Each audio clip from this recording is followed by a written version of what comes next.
ভোর তখন 4:30।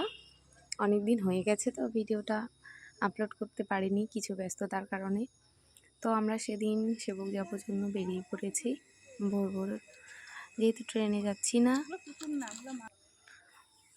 তো আমরা কোচবিহারে সাগরদিঘির পাড় দিয়ে হাঁটছিলাম। সকাল সকাল কিছু লোক উঠেছে, তো মোটামুটি রাস্তাটা ফাঁকাই ছিল। আমি ভাস্তার সাথে ভিডিও করছি। এরপর শিলিগুড়ি থেকে ওখানে বাস নিয়ে সোজা সেবকের উদ্দেশ্যে রওনা। এরপর যেহেতু বসে আছি একা, সময় কাটছিল না জন্য ভাবলাম না একটু ভিডিও করে নেওয়া যাক। আমি সবটাই যেহেতু স্মৃতি হিসেবে রাখতে চাই। তো যাই হোক, আমরা পৌঁছলাম মন্দিরে। এরপর মন্দিরে ফুল, মায়ের পুজোর উপকরণ নিয়ে উঠছি আর কি। তো সেখানটা মায়ের মন্দিরে পুজো দেওয়া হয়ে গেল। এরপর মহাদেবের পুজোর উদ্দেশ্যে আমরা গেলাম, সেখানে পুজো করলাম। পুজো শেষে ভাবলাম একটু ছবি ভিডিও নেওয়াই যাক।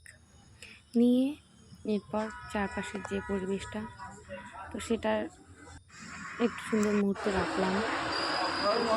এরপর পুজো শেষে যখন নামছি, ভাবলাম কবে আসি কি না আবারও, তো সেই জন্যই ভিডিওটা নিয়ে রাখলাম।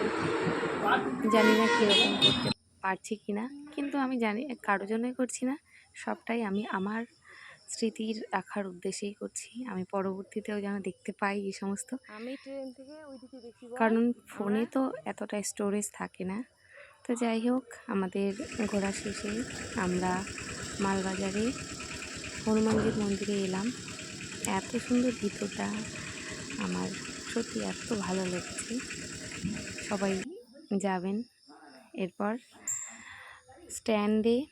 বাস স্ট্যান্ডে আর কি, সেখানটা কসমো বাজার ছিল, সেখানটা একটু ঢুকে, যেহেতু শপিং করার সেরকম ছিল না, তবুও দেখলাম যদি ভালো লাগে।